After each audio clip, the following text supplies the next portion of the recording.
Hi there, this is Courtney Butler Robinson. It's a lazy Saturday out here at the farm, and I'm actually working on preparing my workshops that are coming up. I have 4 speaking engagements. There are 2 are workshops. One is a conference speaking engagement, and the other is a hospital engagement where I'll be speaking with 3 different cardiologists.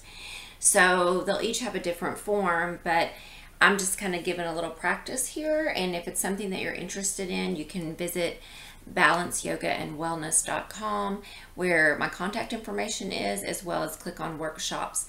The only one that's not on there is this Friday. If you're in Arkansas, I'll be doing a short little speech with the cardiologist on Friday afternoon, or Friday about lunchtime, at Saline Memorial Hospital in Benton, Arkansas. So this is Return to Om, and it's a yoga therapy workshop. So I'm a stress management specialist with the Dr. Dean Ornish Reversal Program at Saline Heart Group with Dr. Alan Hatch in Benton, Arkansas. I was trained with my team members in San Francisco, or actually Sausalito, with Dr. Ornish and his staff. I am also a certified yoga therapist. I'm sorry, I have crazy Saturday hair. I'm a certified yoga therapist as well. I've been in the yoga world as a practitioner for over almost 40 years since a child, and then I've been in the professional world as a teacher for nearly 20 now. I'm also the author of a book, The Mud and the Lotus, a guide and workbook for yoga teachers. You can find reviews and you can order it on Amazon or at alyapress.com. Okie dokie, so let's get started. Do you worry? Do you ever worry? Oftentimes what happens is I will ask people this question when we meet for the first time at my job, and I will say, have you ever visualized? And they'll just go, no. Most of them, I mean, once in a blue moon. I think we've trained over 100 now come through our program, and I would say I've had 2 people raise their hand that they've used visualization. More often than not, the people who are used to visualization are athletes, people who've done athletic work, because they're used to having to visualize something positive happening. Well, it's the same process. When we worry, it's what we call it, the Ornish group, awfulization. So visualization and awfulization are the same thing. It's just the way that we look at it. We can visualize in a positive way, or we can visualize in a negative way. And when we worry and stress and are anxious, that can begin to cause our hormones, our cortisol hormones and our stress hormones, to rise. And some people say, well, we shouldn't worry, or if we're worried that stress will hurt us. Well, chronic stress will hurt you. And I know there's kind of this theory right now going around that people who believe stress doesn't hurt them don't suffer from the effects of stress. But the fact is, if you are in a chronic state of stress and your nervous system is not where it needs to be, and we'll talk about that a little bit, or it's chronically in a sympathetic state or fight or flight, then that is going to have a negative effect on your physical body, and it will impact the quality of your life. And we're going to talk about how you can deal with that today. So what happens when we're worried, stressed, and anxious? What happens is we go into flight or fight, and that is a good thing. We need that if we're needing to pull the car off of somebody, if we're needing to run away from something bad that's happening. So what happens is when we are in fight or flight, or we need to, do something that's going to save us, then all of the blood leaves our heart, not all of it, but the blood goes to our extremities, our arms, our legs, so we can run faster, so that we're stronger. Our adrenaline goes up, our heart races, our blood pressure rises, our eyes dilate. So all of these things start to happen that help us escape or be stronger or do what we need when we're in fight or flight. On the contrast to that, the parasympathetic nervous system is the rest or digest. That's what brings the body back into homeostasis or balance. That is when we are in a calm, rested state, and that's when the body can heal. So both are a normal part of our makeup, but there needs to be a balance in the two. So with a parasympathetic state, we can induce that with conscious relaxation. That may mean taking and using meditation, visualization, and other things, yoga, stress management. We're going to talk about all of how to do that today. But a parasympathetic nervous system, or your parasympathetic nervous system, involves you learning how to do things that bring your heart into a normal rhythm. It helps to regulate your blood pressure.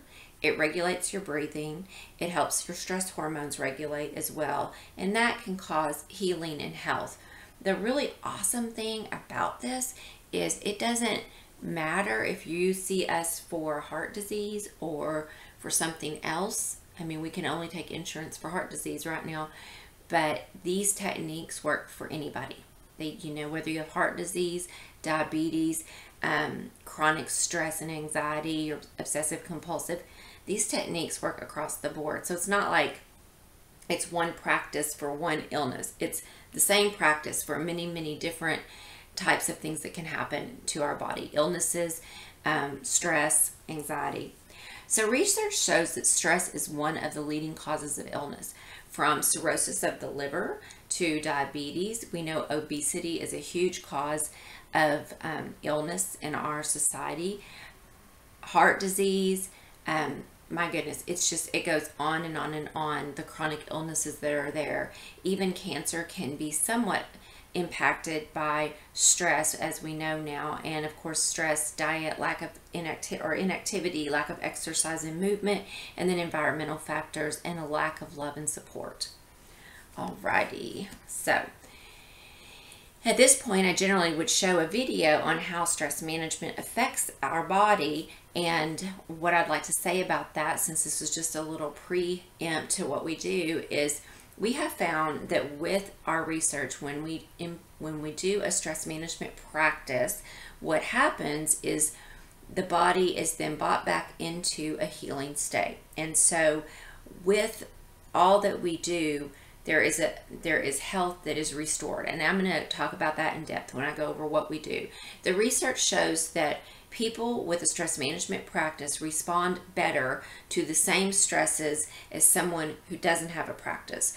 For instance, and I tell my students, when you save money when you have it. Let's say that you've got a special job. I'm a contract worker, so let's say I have a big contract and I get a large chunk of money, which happens sometimes because of the way I work, but I may not have another paycheck for 6 months.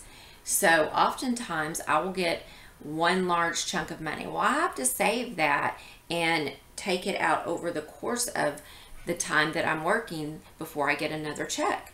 If I don't do that, I'm not going to have it when I need it. In contrast, you learn these techniques in a safe environment where you feel comfortable learning them and you're not in a stressed state, so that you can use them and remember them when you are in a state where you need to invoke them. Maybe you're just going through a hard time. I went through a hard time last year with some family members who had some problems, and I was just crying every day. And even though I know how to do these techniques, so I upped my meditation and yoga and my exercise, and I did more and more and more self-care in order to help me heal from that. And it did work. It took some time. I found a community group, a support group, and it made a huge difference in my health and well-being. So let's just move on here to the 5 steps. The 5 steps that we use in stress management practice are breathing, or what in the yoga world we call pranayama. We learn to slow the breath down through 3 types of breath. Basic belly breathing, then we use 3-part breath, and then we use alternate nostril. And these are things that I taught in my school far before I became a stress management specialist for Ornish. So belly breathing is simply watching the rise and fall of the belly as the lungs expand, the diaphragm expands, and the internal organs are pushed out in the belly.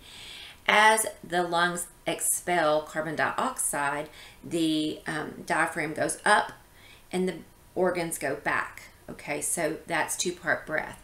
It's a breath that is deeper rather than shallow. That restores the nervous system into balance and slows the breathing down, brings the heart rate into balance. Then we use 3-part breath. That makes me want to take a breath every time I say breathing. So it never fails for like 30 something years. If I start talking about pranayama, I start like thinking about deep conscious breathing.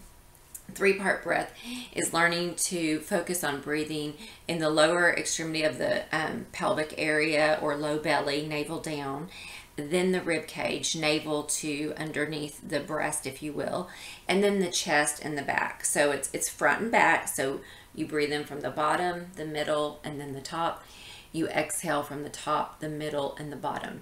And I teach that as well. What that does is that they have shown in research that increases oxygen absorption by 70%.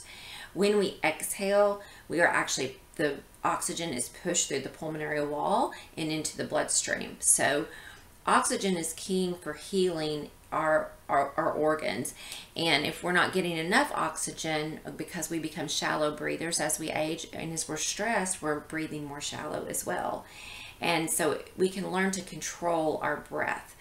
Pranayama, by the way, doesn't just mean breath exercises. It is called the life force. And many thousands of years ago, they believed that when we breathe in and out, that is controlling the life force in our body. I mean, if we're not breathing, we're not alive.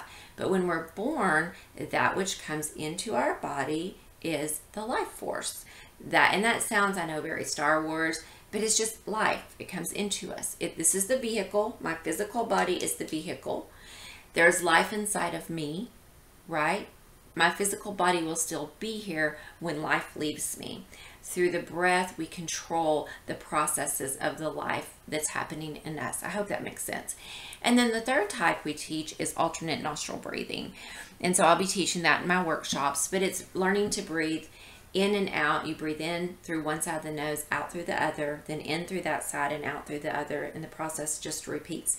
And so the reason we do that is it also has a very calming effect on the body, but it connects the left and right hemisphere of the brain. So you've heard people say, well, I'm left brain dominant, I'm right brain dominant. Well, we all know about having a dominant hand, but we also have a dominant eye and a dominant nostril. And our nostrils are said to switch throughout the day. And so we can switch to be dominant in one area or the other. So let's say it's the afternoon. We have to give a speech at a class at 2 o'clock. We're hitting that afternoon slump. We had lunch. We're ready to kind of take a nap and we're getting sleepy. Alternate nostril breathing is fantastic to help the brain start to come back into balance and kind of revive you and help you with mental clarity. A lot of this research has been done as well on prevention and helping people who are already suffering from dementia and Alzheimer's, and it has been shown that can be very beneficial for prevention and helping people as they're in those states. Why? Because it helps to connect the neural pathways so that they don't have the tangles in the brain. And I'm not a medical professional, I'm a yoga therapist, so I may not speak of things exact, but I have read the research and I explain them in the way that I understand them. So we know that a lot of the confusion that comes with a lot of the cognitive issues are what we call tangles, and that it's because of neural pathways. And when we move across the midline of our body, or that's not the right way to do it, but basically you get the understanding. When we do left and right cross midline, we begin to strengthen those neural pathways in the brain. So awesome. I mean, stuff just amazes me.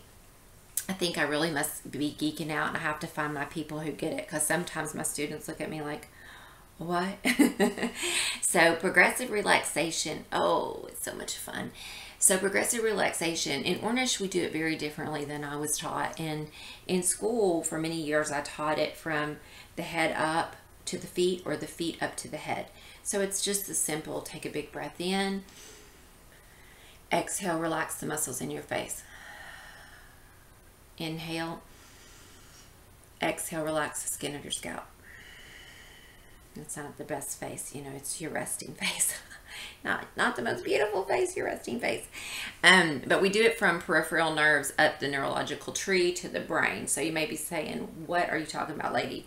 Peripheral nerves, arms and legs, and then neurological tree, spine, and then the brain. So literally, if you think of a tree, you got the neurological tree, which is the spine. This is the This is the big old trunk, tree trunk. You've got the arms and legs, which are the limbs. And then the brain, which I think of as the leafy top, bringing in all the rain and the information, the sunshine into the trunk. All right. So when we're doing progressive relaxation in this way, we start to relax. We start with the left leg and then the right, and then the left arm and then the right, and then all the peripheral nerves. We go up. Those muscles are relaxed. It increases blood volume to the arteries and the blood vessels. It increases or it decreases the heart rate so that it comes to a normal rate. It's wonderful. And the main awesome thing is it decreases muscle tension in the body, and that reduces pain. I've had people who've come to me. I had this guy.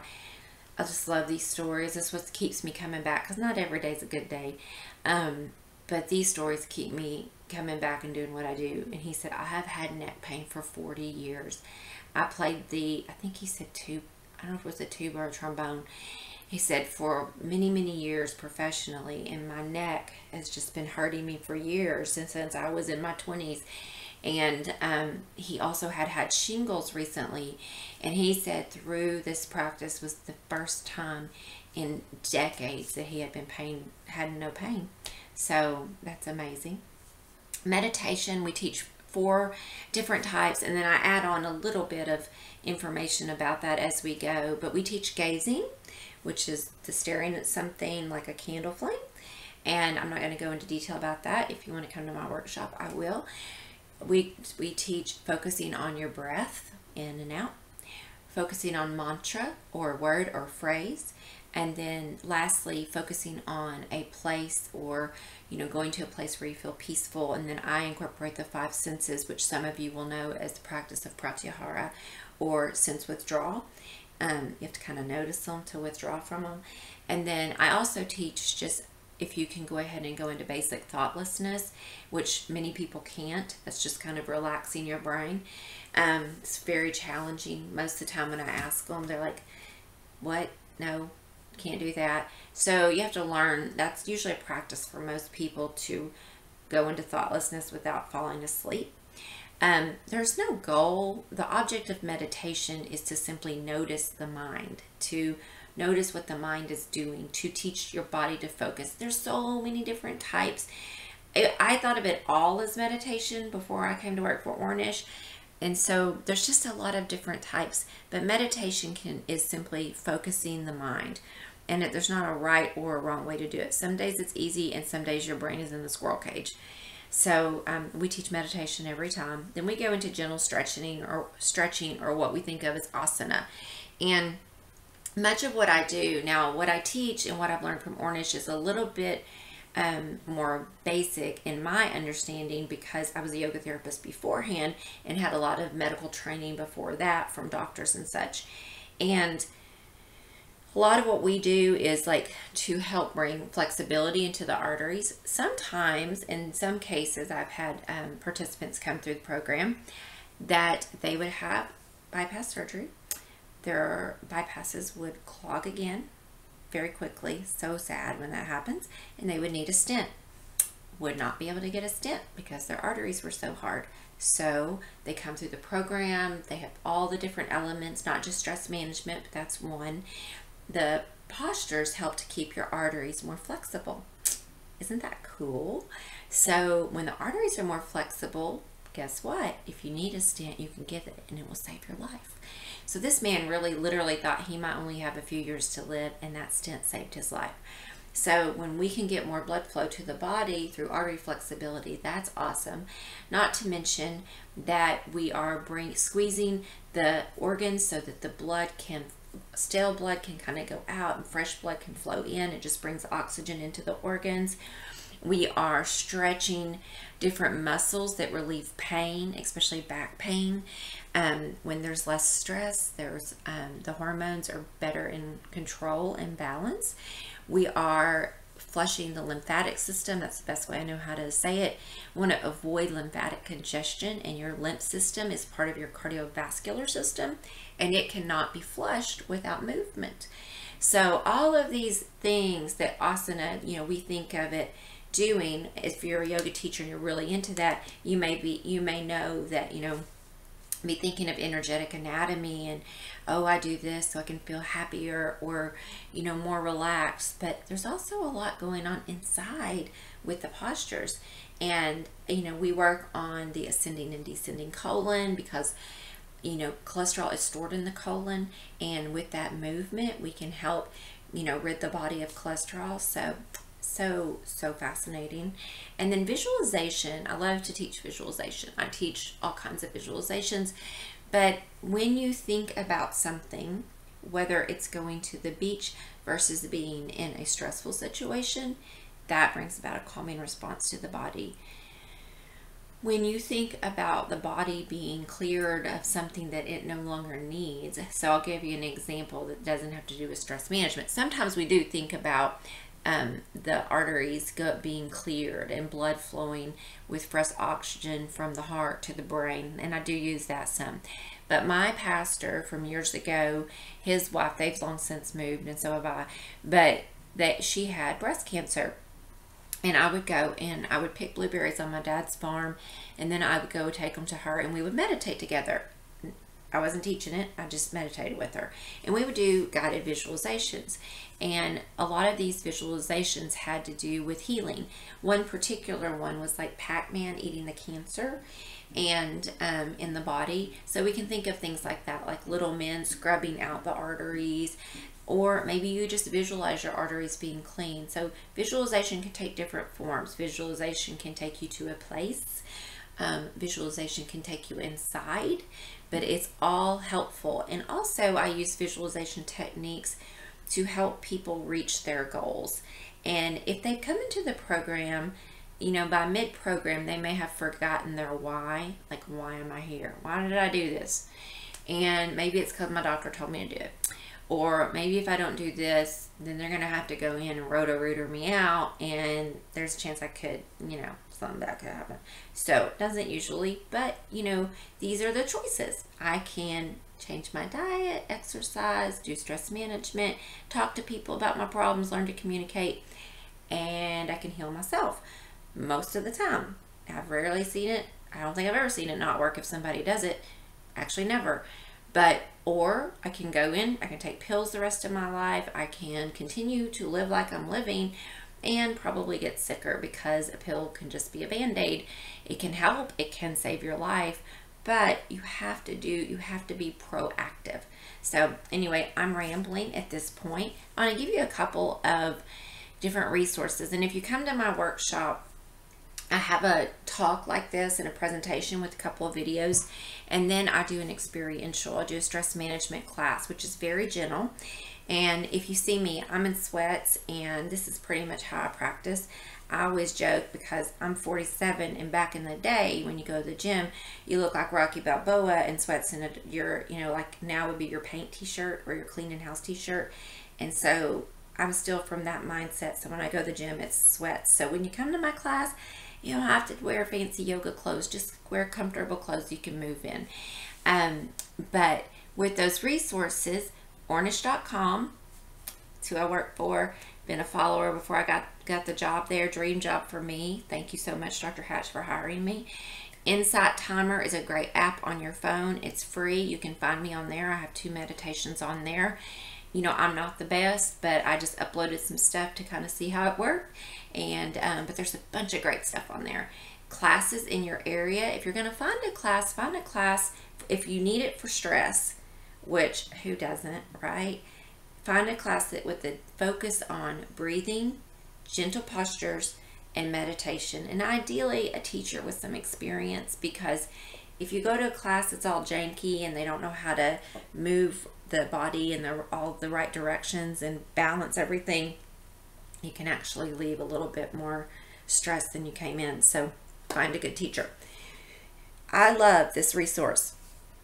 In Google, type UCLA meditations. Lots of good meditations there for free on your computer. You could read my book, The Mud and the Lotus, a guide and workbook book for students of yoga. It's a yoga teacher training curriculum, but it's written also for students of yoga who just want to expand their knowledge. It has all the elements that are required for a teacher to learn. which is required by our accreditation with Yoga Alliance.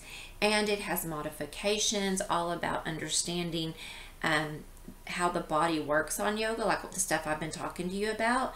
And if you are watching this and you're thinking you might want to be a yoga teacher, I would encourage you to read that book, and by the time you get through it, you will know, because I use coaching in that book to help people answer those questions. I ask the questions that help you know if that's what you think you would want to do, because by the time you get through it, you're might be like, I don't know if I want to do that. I think I just wanted to learn more for myself. And that happens sometimes. People come through teacher training for themselves a lot.